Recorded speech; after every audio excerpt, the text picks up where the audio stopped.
you see the Squaresoft logo, you wouldn't be expecting a horizontal shoot 'em up. Because typically with Squaresoft, it's mostly JRPGs or predominantly JRPGs. But also, you gotta wait a second. What do you think that Square might be missing as far as variety's sake? Because this is about the time too when Squaresoft was doing a lot of interesting stuff. Like this is around when Toe Ball #1 came out, the sequel about a year or two later, and also Guys also came out like shortly after this game did too. But the thing I'm talking about today is, of course, Einhander. Like it came out on May '98, and this game, I mean, there's really no other way to slice it. It's pretty fucking awesome, and especially considering the time when this came out, like this is actually really good, like horizontal shooter too. Like especially considering that there's a decent amount on the PlayStation, but this one is actually fairly interesting. But also it comes with a bit of a hefty price of entry as well, which I'll get to in a little bit. But either way, this game is about, I'd say if I remember correctly, I want to say it was 8 stages total, all of escalating difficulty. Like even like the first couple stages when you start out, like it throws you right in. But also this game looks really good, even considering that this game came out in '98. This was, I'd say, like one of the shooters aside from I guess like a few other ones like the Darius games and the R types that were on PlayStation as well. This one actually like it pushed the system really good, considering that this is the majority of the team that made Final Fantasy VII. So they had all that technology available to them, so that they figured, let's go ahead and try making a shooter. This is actually the first one that Squaresoft ever made, which is interesting, because ordinarily, like I said in the beginning, when you think Squaresoft, you don't think shooter. That's honestly the last thing most people would expect. And with Einhander, like this is like on top of it being a unique game, especially considering the developing aspect of it. This game it's hard. Like there's really no other way to slice it. This game is fucking tough. Like I know when this game came out, one of the only real complaints critics had about it was they claimed that the game was short. And typically most shoot 'em up games are. Like usually like none of them, at least not the ones that I've ever played, are typically more than like about an hour. I think the longest like shoot 'em up game I ever played was probably UN Squadron, just because it's so random at times, and also if you're not going into a level, you're gonna get destroyed, obviously.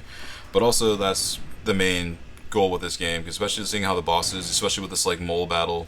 I'm not sure if it's like at the point in the video yet, because I'm actually like not watching the footage, playing it back right now. But the mole, it's like the second level mid boss, and this fucking mole, man, like literally was fucking up my Christmas, like seriously.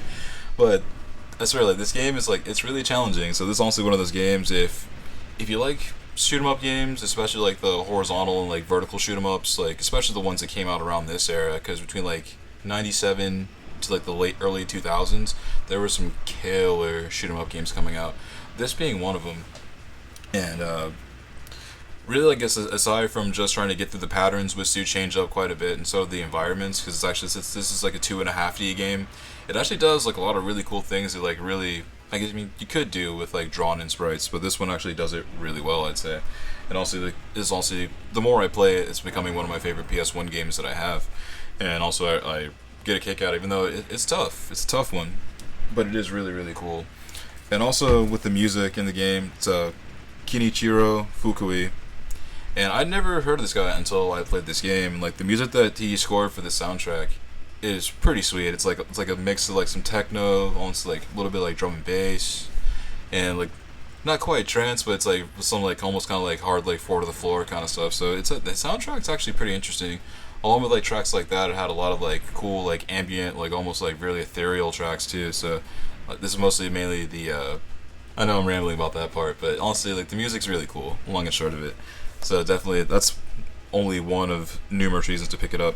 And even back in the day when this came out, like magazines like GamePro and Electronic Gaming Monthly gave it 9s or above. So people were hyped on this game when it came out, which why I'm honestly really surprised that most people don't really talk about it a whole lot, except for I've seen a few YouTubers talk about it, but also they usually talk about the game itself, but then they talk about the price tag that's associated with it too. Because typically, if you get a complete copy, it's usually upwards of about $100.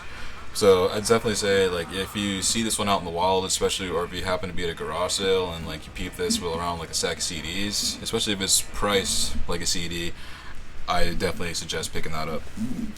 And also, the thing about this game too, especially with the bosses and even some of the enemies in general, damage per second is what you want. Like DPS is like so crucial, especially with the combination of weapons as well that you can equip to your ship. Because you have three types of ships that you can pilot. Some of them have like various setups. Like one, you can't carry gun pods at all, so you pretty much just like whatever you pick up, that's what you got. There's another where you can have like your regular Gatling gun as well as whatever gun pods or power ups if you want to pick those up. You can alternate between a set of three. And there's one where you can have like a gun pod on the top and a gun pod on the bottom, but that's all you got. So again, like you get, once you run out of like ammo for either the top or the bottom gun, you revert back to your regular like just rapid fire normal shot. You know the deal. It's typical shooter fare, but at least in that regard, it's cool. I really can't think of like too many games that do that. Like it's like Gradius has a somewhat similar system, but nothing you can like at least like as far as the Gradius games that I've played, but it's not things you can like switch on the fly, kind of like how this game does it. So I definitely appreciate this game, the fact that it does a lot of things differently. And really, like, this is one of those games that it's definitely worth picking up, and I really can't stress that enough. But the price tag is a bit hefty, but it is one of those things, if you're a collector or if you're just a person that's like really about shoot 'em up games like this one, it's a no-brainer. This is one you should definitely get in your collection, or even getting a physical copy is a little bit pricey these days, but also it is on the PlayStation Network on the store. So if you have a PlayStation 3, or it might even be available on PS4 as well, I cannot stress, give it a shot. Because I know it won't be like that as expensive there, of course, but still, this is one of those games, if you like shoot 'em ups, it's definitely worth trying. I know I was starting to trail off there a bit, but again, thanks for checking out the video, guys. I hope you enjoyed it. Hope you find it helpful. If you want to talk about this game or any other shoot 'em ups that you might want to see covered on the channel next, drop it down in the description. Always love suggestions. I'll see you guys in the next one. Peace out.